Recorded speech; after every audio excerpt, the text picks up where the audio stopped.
So I'm the editor of Literary Matters. Don't know us. We're newer than some of these stalwarts that we're here with tonight. I took over about 8 years ago, and hope you'll give us a look. The magazine is free at literarymatters.org. And if you haven't published with us already, I hope you'll send us things. We also pay our writers, so pretty good deal. Literarymatters.org. I want to thank the folks that are here reading for us. Armin, Alexis Sears, Julia, they're great people. I thank all the folks who are here. For now, I'm boring, so I'm going to let the folks go back up here and get to work. So we're going to start with Alexis. Alexis, are you here? Alexis Sears. Alexis is here. Fantastic.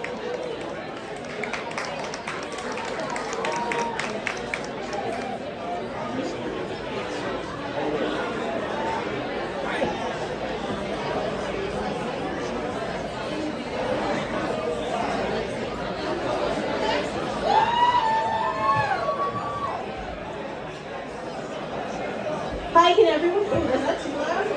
Okay, can you hear me now? Okay. Hi. Thank you for having me, everyone, and thank you for coming. I'm gonna read 3 poems. Don't worry, they're all relatively short. This first one is called September, and it's named after the legendary Earth, Wind, and Fire song. September. I know I could do better. I could go outside, get some sun. Instead, I watch from my window as the snow falls, as if God is grating Parmesan over the city. Say when. I've never had the chance to love desperately, but I felt rage worm its way through my stomach like a parasite.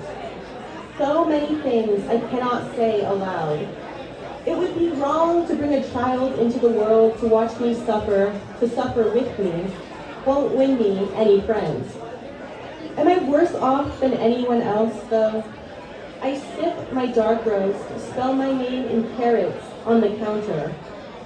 I am no longer, at least, a monument to damage, my rib cage a coliseum, its broken edges jabbing at the sky. The faint sounds of earth, wind, and fire play in my kitchen, and I smile, even shimmy a little. None of us will last forever. Someday, maybe soon, everything will ache a little less.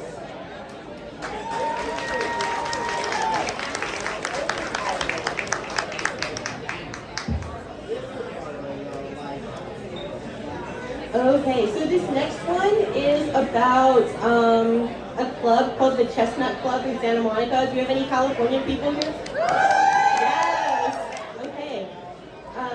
And it's one of those poems where the title sort of bleeds into the poem. So, title is All I've Ever Wanted Is to Write a Love Poem. Instead, I sit beside the window at a hole-in-the-wall cafe on mornings that are eager to mature into salacious evenings. Overheard. Is breast milk 1% or 2%? Okay, I need to wipe my tears and block him. He didn't free the slaves. He wrote the Bible. Then silence I could bottle up and sell. I don't know why I always feel as if, forget it, never mind. In the cafe, stiff wooden chairs, espresso-tainted tables. I don't look the barista in the eye. 2. Standing outside the Chestnut Club, the bouncer, Ivan, whom I'm bound to love the way I love the smells of nail polish, vape pens, and Korean barbecue, scrolls through his phone to show me pictures of his wife and newborn, while his free hand ushers dance club fiends inside. He slides his phone into his pocket, laughs, just write about some made-up dude, relax. And suddenly I feel exposed.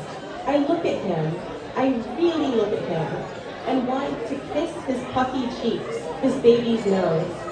I even want to kiss the bags beneath his young wife's eyelids, wipe her smeared mascara. I can't explain it. Surely it'll pass. 3. The moon, once swollen, fades, entire streets, the way they're known to do. A woman groans, then pukes all over her velvet dress. She asks her friend, "Why do you still put up with me?" What is a love poem anyway? He looks over her shoulder back at me, her smile so faint that still I wonder if I imagined it.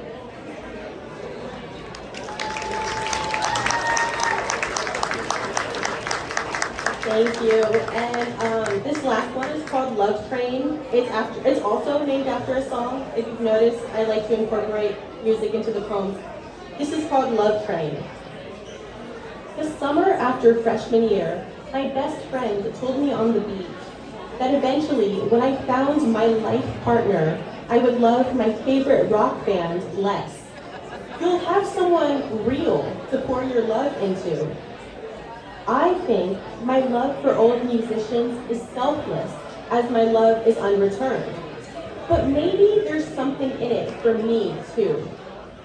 Lately, I feel so dumb, so I keep quiet, cutting the blackout shades while I browse CNN and Twitter on my phone, swiping upward through worsening headlines. A man has been tased to death, a teacher this time.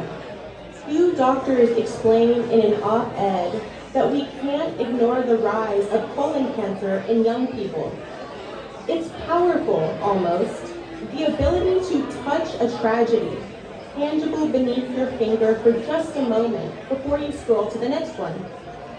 Life coaches preach self-care, tell us to disengage. But what could be more selfish than hiding from life? Speaking of dumb, there's something I've been meaning to confess. Every morning, on the way to get my bagel, I play Love Train by the OJs on repeat. People all over the world join hands.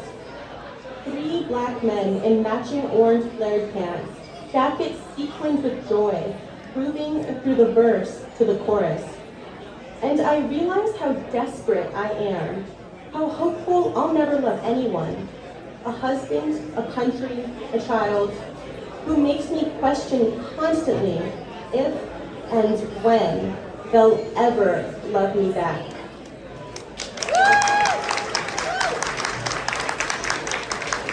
Thank you. Next up is Erin Marie Lynch.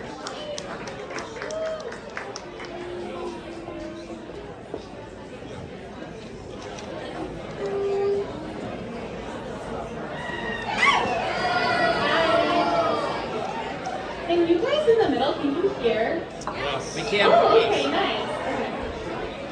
Okay. Yeah, thank you. Okay.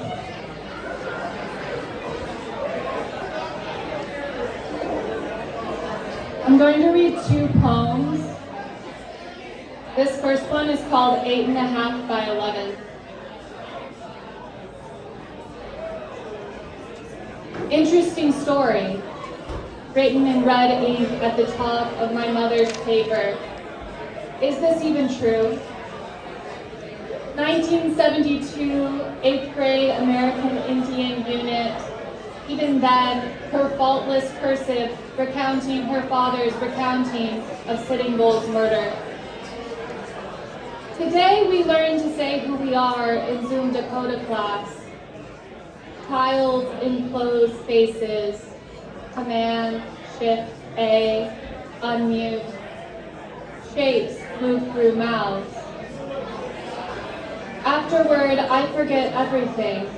Walking the dog past beautiful people lifting weights, stretching by the bronze bust of Leif Erikson. Glistening populace of the open field, shadows keep casual intimacy, deepen in overlap. Homework. What is all the information you can give someone about yourself, and what would your introduction sound like? Half second misaligned, perfecting an echo's echo. But my legs are in running shorts, and my face is on dating apps, and I check the box for on government forms, ergo I am in any residual sense, phenotypically / culturally / in terms of my rearing, as well as in case of receipt of cultural capital from the largely establishment that is to say I am, to any glance, passing or otherwise. In the documentary, A Fisherman's Voiceover, he slits a salmon, points to good flesh. The terms of ness are long-term, and to be is endpoint of every room that has included me for being meekly and legibly. Finally, there was the groundless shame of the inadvertent imposter, wrote Adrian Piper. She looked, but wasn't. If I wrote in on paper, it would look like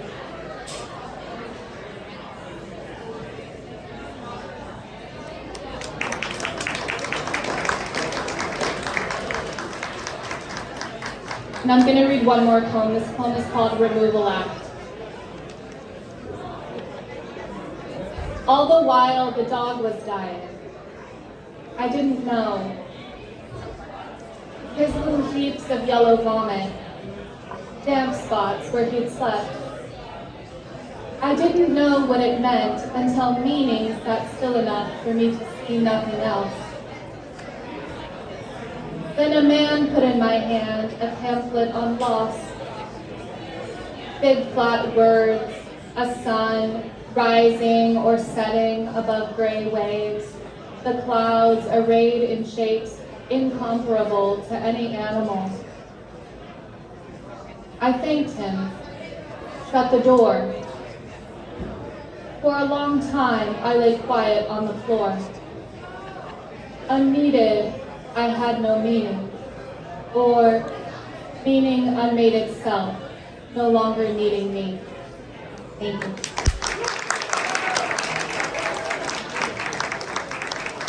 Okay, Caleb Braun is our next reader.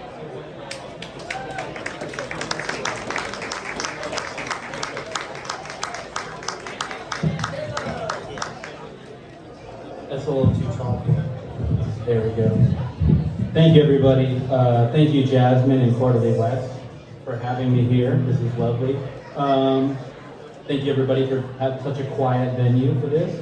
I'm going to read two poems. The first one's from this writing retreat I went to. I took a workshop on writing the self, and it was really successful because I came away not knowing what the self was or how the hell to write about it. And so these poems are about like confusion and loss and how to have fun with that. So the first poem is called Self-Determination. Beyond me bounds the idea of me, like a horse over the horizon of a grassy knoll. Before that idea comes the idea of imagining June bugs in June, January as junco and reeds still and cold to shattering. Before the shattering comes the image. No, before the image, the syntax that holds the image up, as a doctor holds the x-ray up to the honest light, or scaffolding holds the workers above while sheltering the dark sidewalk beside the building. Surely before marched like a retreating soldier from my mouth, came the idea of time as a river, turning the wheel that powered the city, motion, the consequence of action, word that let light rise above the grassy knoll, that sheltered the horse, it galloped over its ridge. All night I tossed back and forth in bed, the way an idea is tossed between the mind and what we call the world, which is the word we use for our own idea of it. Any place outside the mind, which in fact becomes a part of that mind, the way a mirror assumes the pose of the room it's placed in. And what about the hall of mirrors, which must have come before our idea of eternity? How instantly I'm there and walking down it. Can y'all hear me? It's like reverberating. Can y'all all deal with this at red? It's like reverberating into my ears. Okay. All right. How's that? Is that better? Better? Okay. The last poem is about the end of all poetry. It's called The Egg. I had woken up all bashful-eyed at dawn. For the first time, the neighbor's rooster made me a happy man. It was spring, of course, a new spring of hydrangea and forsythia and catkins propelling from the cottonwood. A morning in which all blooms seemed to happen at once, each of spring's metonyms composed in one morning. After years of nothing, I decided to sit at my desk and write a poem, not worried if it would be good or bad. As I said, there are already wildflowers, so the poem didn't need to replace anything. In the poem, it could be autumn, the time for loss and poetry. Admittedly, it was tough sledding at first. There were leaves, obviously, that blew like any trash, and the usual lark, junco, a few starlings, then the cackle of a grackle. It was starting to have some fun. Why not? Dingoes and dimbats, a stupid dodo, and the poem took off. It was explaining things that couldn't possibly be explained. The meaning of meaning, the processes of love, the paradox of time and human experience. The poem began spouting undiscovered creatures from the bottom of the ocean. I started to think that the poem was intelligent, maybe even too intelligent. I tried to invent roadblocks, red herrings, a visit from the in-laws, anything to distract or disrupt the poem, but it was too late. The poem deftly assimilated each thing into its own world with its own rules, and every knick-knack, rather than derailing the poem, became a fixture in the poem's statuary hall. Soon each of us, objects, people, and concepts alike, had a place in its ecosystem that flowed as smooth as nature could dream, and I found myself happy to assume my niche alongside the combustible engine in the canoe. But the poem became bored of keeping everything together. I was sweating in my pajamas then. I searched frantically my mind for some suppressed memory to offer the poem, something real bad I'd done, or better, something that had been done to me. But the poem had taken almost everything. I could only think of scratched knees, a pilot whose lack of skill or attention made me believe I was dying for about 30 seconds above West Lafayette, Indiana. Nothing my father had said that could scar me, nothing my brothers had stolen and denied, not even a girl I had forgotten to kiss. Suddenly, I heard a knock at my door. I put my pen down and looked up from my desk. The whole of the morning was gone and most of the afternoon. The starlings were roosting and the grackles weren't crying. I was starving, but I was relieved that none of it was true. This was still my house, my pen and paper, my cottonwood in my front yard filled with doves and squirrels. Outsourcing, the man at the door said. You're being replaced. Says who, I said. The poem, he said, and handed me a stinky egg. For all that you've done for us, and for the world, he explained, sweeping his arms past my street and into the vague, cloudless sky. I ate it right away. It was the best hard-boiled dodo egg I'd ever tasted, or would ever taste again. Thank you. The next reader is Melissa Crow.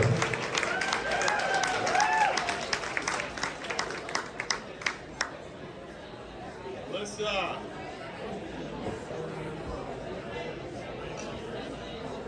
Oh, it's late. I have a wristband on. I don't think I've had a wristband on ever outside of the hospital.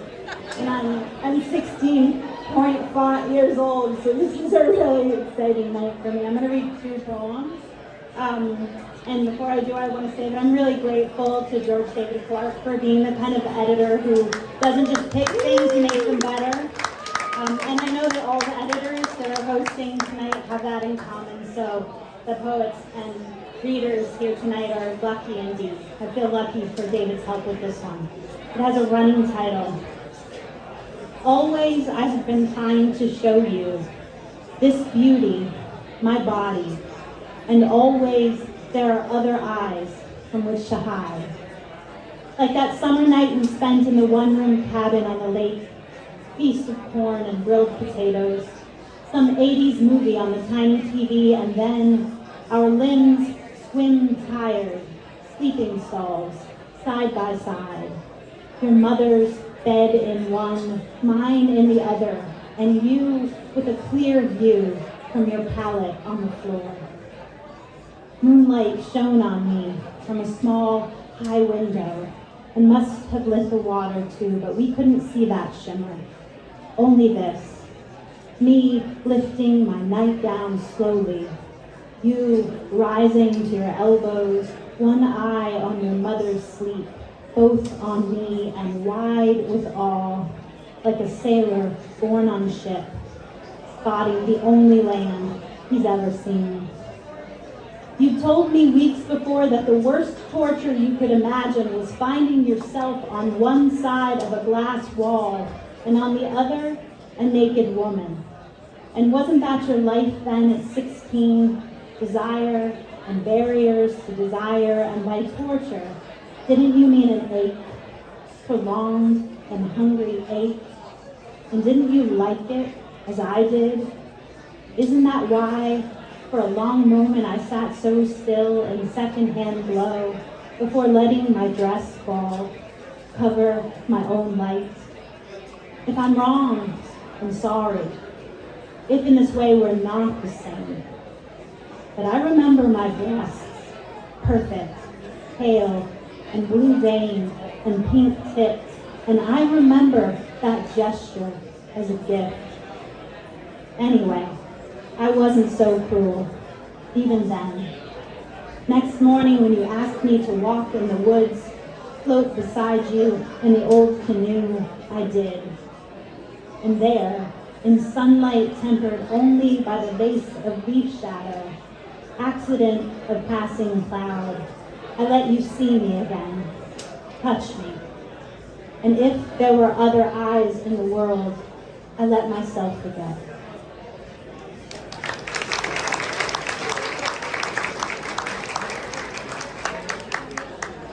And this is just a little guy. It's after William Stafford. It's called Why I Am a Poet. Graves was the name of the mortician in my hometown, the oil company called Dead River. Is it any wonder I thought I could wring sense from language, collapse the distance between word and thing the way a baby says milk, then tastes it? I learned to swim in a lake named Echo, 8 years old in my baggy swimsuit with the keyhole cut out. Same suit I wore posed on a stage that year, hoping for a beauty pageant crown. Somebody to say I was the best girl. Oh, bearable lightness of my body, finally afloat. Minnows nosed my ankles, then darted like 100 little minds changing. When I emerged, leeches rode my thighs to land. And my life again later, 16, parked at the lake, I kissed the mouth of a boy headed out of here until my lips burned. You hear it, don't you? Echo, echo.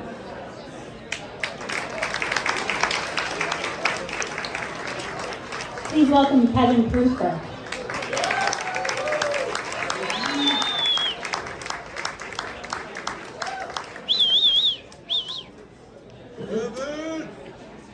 Thank you, and thanks to Smartish Pace, which is a great magazine. I'm just going to read one poem. I've had this really good friend who was taking her blood pressure late at night, and it was crazy, like really high, and she was trying to decide whether to call an ambulance. It was that high, and but she lives in an apartment complex, and it was 2 a.m., so she thought, well, maybe I shouldn't because I don't want to wake everybody up. And then, that they're going to come and the blood pressure is going to be normal, right, when they get there. So I wrote this about that, but I killed her off in this poem, but she's alive. It's called Why I'm Moving. And it's from this book I'm writing about sort of like horrible men. Why I'm Moving. This old woman up late at night testing her blood pressure once more, and then again because she felt lightheaded because of the pain in her left arm, and the machine kept blinking outlandish numbers. Should she call an ambulance? She should call an ambulance. But wouldn't that wake up everyone in the apartment complex? And what if the moment she called, she felt better? And what if the machine was only broken? It was 2 a.m. It was past 2 a.m. and she felt dizzy, and then she couldn't even hold on to her cup of tea, and then the teacup fell to the floor. It shattered there. And where was her phone? I knew her only to say hello by the mailbox, though once I carried her new TV into her apartment, then set it up and connected it to the Wi-Fi while she kept thanking me, kept offering me a tea or a Coke or a glass of wine. How about a glass of wine? She said, and I said, it was a pleasure, of course, to help a neighbor. It was a pleasure, but I can't say that I knew her. Though when I heard what had happened, how they found her with the blood pressure cuffs still around her arm, it struck me hard because she was alone, had often been alone, and I imagined her with that pink teacup. I'd noticed how she held it so delicately. Then the teacup smashed on the floor, and then her face beside it, and where was her phone? I won't go into my own story except to say that things are grim, that sometimes I feel like I'm looking up that long hill to loneliness, which I mostly understand through the final night of Oliver, my cat. In the end, he wandered sweetly, blindly through the house, bumping into chairs and boxes, stumbling onto his side and then righting himself, finally squeezing so tight behind the sofa into the most inaccessible corner where I found him the next morning dead. That's loneliness to me. That's dying alone, and I didn't want it there in my apartment among the many boxes. 6 months, and I'd only unpacked my clothes. I didn't want to be old and alone and weirdly grateful for the help of a stranger, but no one could possibly live with you, you fucker, is what my girlfriend said as she threw my brandy glasses one by one into her snowy backyard, which is why I moved to the apartment complex in the first place. So yes, I admit I'm alone. That's why when the thin old lady offered me a glass of wine, I said thank you. That would be nice. Let me just get these cables connected. And then we sat at her sofa and the wine felt good. And I noticed the photographs of her son. He lives in Singapore, she told me, and her grandsons. And then she sighed and said, everyone's all grown up. I nodded and smiled, awkward on her little sofa. So it was a shock when the next afternoon I saw them roll her toward the ambulance a little too calmly, too discreetly. And for 3 days, no one came to her apartment at all. Though in the confusion they'd left it unlocked, anyone could have stolen the laptop, the TV. So I went in there just to make sure her things were okay, just to make sure it was all as she left it. The photographs of her grandchildren, the bright shelf of poetry books I ran my fingers over, her little diary I read through slowly, a diary of her visit to Hungary. I spent just one night in her big bed, which is where I was when her son, who'd finally flown in from Singapore, found me. And what could I say to him? I had nothing to say, but did my best to drift past him into the hallway while he shouted, "Who the fuck are you? Who the fuck are you?" all the way back to my dreary apartment. This is to tell you why I'm looking for an apartment again. Why I'm glad I never fully unpacked those boxes. The memory of that old woman's bed that morning, how the light came in through the blinds and filled the room with what felt almost like love, glittering on her collection of perfume bottles, warming the bed while I lay there under her covers, because here was a solitude I could live with.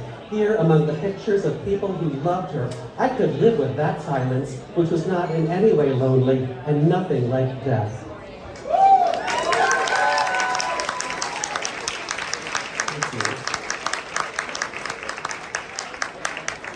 Next up is Julia Ridley-Smith.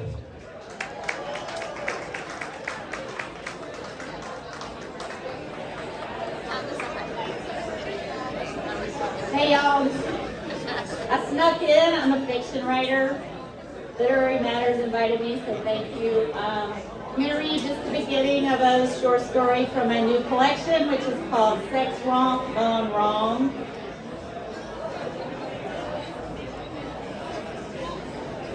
The story is called The Woman Who Did Things Wrong. The first thing the woman got wrong was the birth. She knew as soon as the sharp-fingered nurse pronounced her progress inadequate, her dilation limited. New nurse, new shift, sun feebly rising behind metal blinds, and still no baby. Time was wasting. When they broke her water, a wet warmth soaked out beneath her. All her life's shame undammed and dripping to the vinyl floor. I birthed at home, other women later told her, smug over wine on a rare girls' night. None of them girls anymore, and the nights both longer and shorter. Surrounded by candles, they said, like in that movie. In that movie, the woman said, the candles were for fucking in the middle of, not for pushing a giant-headed baby out of your vagina. The other women laughed. Something's always wanting in or out of that thing, she said. To hear them laugh again. That they craved vulgarity when drunk was her favorite thing about the other women. By the time the doctor cut her open like a bad wolf, she'd almost forgotten that the prize for her endurance would be a baby. And when at last the nurse offered the bloody gift to its father, another thing she'd gotten wrong, the woman wondered if by mistake they carved her blue-red heart right out of her. She'd never imagined it would cry like that, and was relieved when they took it away. The woman was poked and dosed and put in a clean bed. When they brought the baby to feed, she got that wrong too. She had to be taught. When they came with forms and insisted on a name, she couldn't stop changing her mind. Her indecision, she knew, incensed her husband, though he pretended it didn't. And to appease him, she agreed to name the baby after his mother. At home with the child, she wondered what she had gotten herself into. She fed and washed, rocked and sang, knowing there must be better food, better songs. The night when she was too exhausted to sleep was when the baby seemed most likely to die. Daily, her terror lost its bright edge, which only made it more worrisome. A dull knife, she knew, is the most dangerous, how it glances off its target to slice the hand instead. Sometimes when the baby cried, she had to walk away. The baby grew into a girl and was healthy. Happy too, except when she started school and when her parents split up and when she had to go on weekends to her father's house where the food was bad and the bedtime early. As the girl got older, she found it harder and harder to stop her tears. She cried when she had to ride a bus or take a test, when she had to eat eggs or wash her hair. And even though the woman suspected she must have done something to make her daughter so unhappy, she took the girl to doctors, hoping they would find another cause. None of them could locate the source of the trouble. At last, the mother felt forced to admit what she already knew, that she passed her old terror on to her daughter, who suffered so awfully because for her the terror was new and sharp. Now the mother's own terror returned, doubling the terror in the house. Now, thought the terror, it was getting somewhere. Impressed with itself, it swelled into room after room, stockpiling itself in corners like grain or gold in an older, better story. The woman and the girl did not know what to do. Then, one day, a letter slipped through the mail slot and slapped the floor. Far away, the woman read, her mother lay ill. The old woman had a telephone, but preferred letters for sharing bad news. She hated to hear people crying on the line. The woman went to her daughter, who lay under 7 blankets in her dark room. "We must make the journey to see grandmother." "I can't." "We must." "I can't." Beneath the blankets, the girl trembled. "Look," the woman said. She too feared the packing of suitcases and making of arrangements. What if she forgot to lock the house? What if she wrecked the car? Mistakes lurked everywhere, waiting for her to make them. But she must visit her sick mother. The woman said, "We will just have to get fiercer." Thank you. Next up, Janan Alexandra.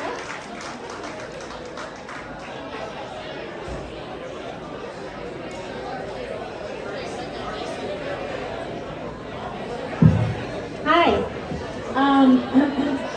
so much to Karen and Rachel and Emily at BPJ. So bright, I can't really see you out there, but Emily, if you're out there, thank you for corresponding.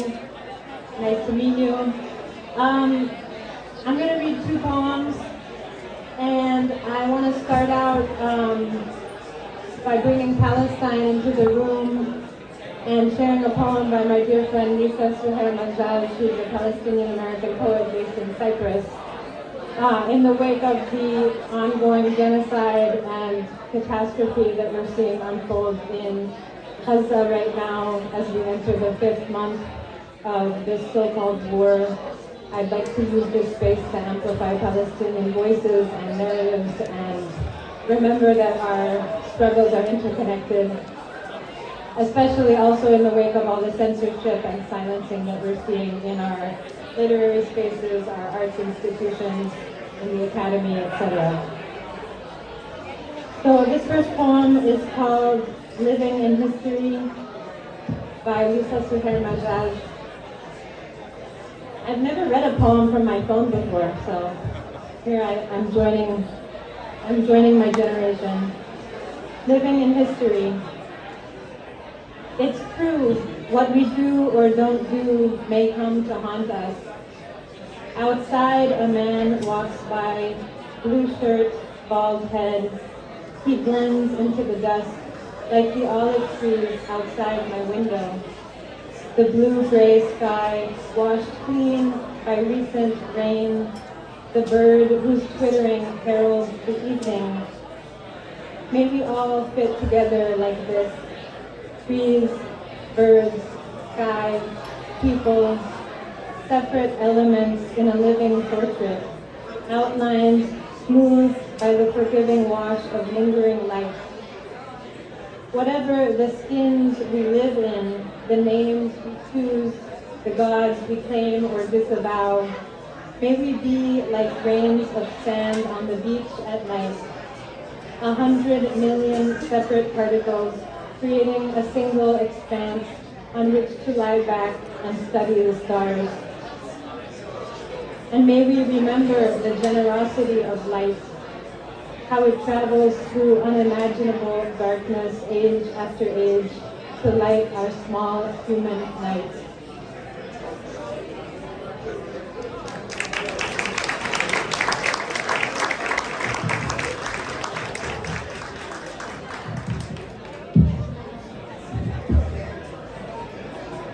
This next poem is called Just Had to Tell Somebody. I think it's coming out in a forthcoming issue of BPJ.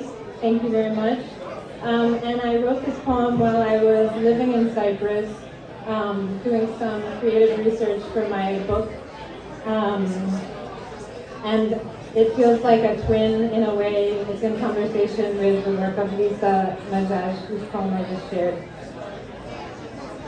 Just had to tell somebody, the sun's come around and the people of the sun too, pouring into the streets like a procession of tambourines. I just thought you'd want to know. I roll heel to toe through the city, walhamdulillah springing from my tongue with more oomph than cherry pits sucked clean. I'm toothy as the boy blowing bubbles on the corniche, one oblong globe after another wobbling like folds from the gentle O of his lips. Praise be to both what is born and vanishes mid-air, atom to atom. For the first time since we buried you, I turn up my sleeves, unlatch the shutters like I'm slowly undressing the house. After you died, I became forgetful of the body in my sorrow, or the sorrow in my body. Neglected to stroke the underarm's corn silk, failed to comb the trail of thistles sprouting along my inner thigh. What's that? Bare ankles and knees? Are you kidding? Skin's been on strike. Just had to say, miss you, think of you. The alley cats are all pregnant again, lined up like gods upon the garden wall. Their eyes are sealed with light while they wait for what lives, and even the stones boil their faces to gleaming. Thank you.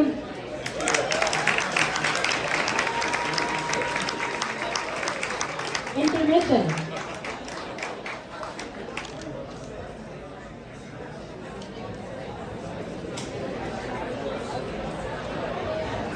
Hi everyone. My name is Asa Drake and I'm with the Beloit Poetry Journal, and during our intermission I just want to give you a thank you for being here. On behalf of our editors, Rachel Flynn and Karen Kapoor, we're so glad to have our incredible contributors from the past year. We are actually gearing up for our 75th anniversary and going through the archives since 1950. Such incredible names, Langston Hughes, Gwendolyn Brooks, and I truly believe the contributors that we've had in these past few issues are every bit as meaningful and important to our poetry right now. We have just opened up for the Adrian Rich Award. If you have poems that you truly believe in, if you feel uncertain that they have a place, we're looking for them. We want world-aware poetry, and we want earnest poetry, something that means something important to you. This year's judge is Marilyn Chen. She is very enthusiastic to judge, and we are so happy to have her, but I promise she will give you a very dedicated reading. She's just had so much love for the award and for the legacy of Adrian Rich, which we're so glad to carry on. Thank you, guys.